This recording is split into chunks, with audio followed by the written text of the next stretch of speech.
Hey guys, welcome to another video. In this one I'm going to be doing some maintenance on the Wood-Mizer LT40 that I own.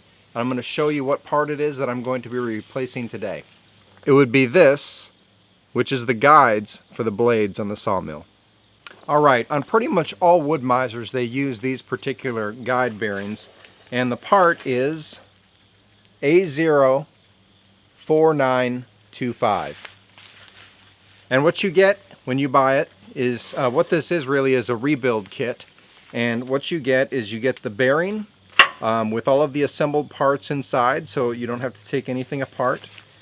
You get instructions, and I'll use those as we go about everything. You're also going to get a couple other things that come in this little packet. You're going to get a skinny white felt washer and a bigger gray felt washer. And you probably won't even be able to see that, but it's a teeny tiny little set screw, and we'll explain why that is in there in a little bit. So let's get to the machine and start taking things apart, and I'm going to show you just how easy it is to do this. Should only take you a few minutes. Okay, one of the first things that you want to look at is, of course, your instructions, and I know that that goes against all of our male inhibitions, but one of the reasons you want to look at it is because there are actually about 5 different kinds of bearing systems that you could have on your sawmill. If you have an LT40, there could be possibly 3 different kinds that you could have. And mine is the one right down here, which is the single block roller guide assembly. And so what this means is I have one block on the bottom and I have a guide on top. The other kinds are either having just this, which I think you'd have to have an older machine to have just the top bearings on any modern LT40, or you would have a block here on the bottom and a block on the top. And so those are some different kinds that you can have. If you have the block on the bottom and the block on the top, your roller is going to be off to the side. In this case, I just have the block underneath, and so that tells me what I have to do. Now what it's telling me to do is to loosen the top bolt and then remove the nut that's on the end here. Both sides are going to be the same as far as how this goes.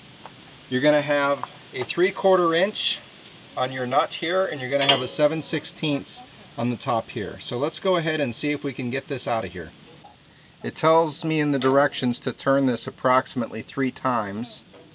So I'm going to do that because that's what it is asking me to do. I'm going to put my wrench on it and try to get this loose here.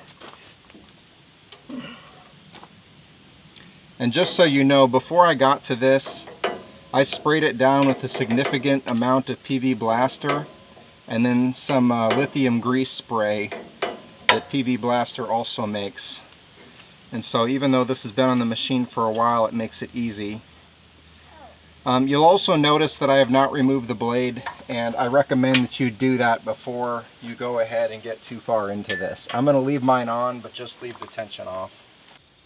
This here is a kind of a washer that's on the very end behind the nut.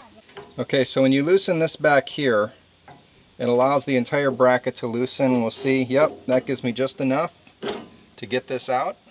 So there's the old one removed. Now you may remember these washers that I showed you earlier. What the instructions are saying is that the white washer is going to go in the rear and the gray washer is going to go towards the front. So we're going to put the white washer on like so. Why, Dad? We're going to put the brand new bearing on there.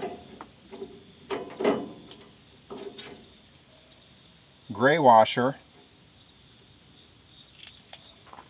Reinstall the washer. And then we're going to put the nut back on. In the instructions it doesn't say how tight to make this, so I'm just going to get it on to where I think is firmly snug.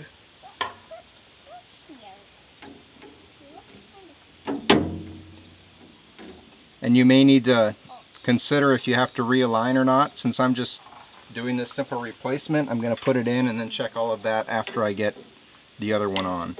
And again, same thing here, there's no torque spec or anything on this bolt on the top, so I'm just going to do it until I feel that it's snug. That feels good. I have the old bearing out right here, which is on what we call the idle side. The other side is the drive side. And the old one actually spins pretty well. Yeah, it feels like it's actually pretty good. Now, I knew that this one was already pretty decent before I took it out, but the other one is completely and totally seized up.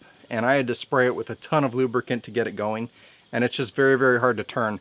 So I know that the drive side is bad, and whenever you do this, it's kind of like replacing bearings on a car.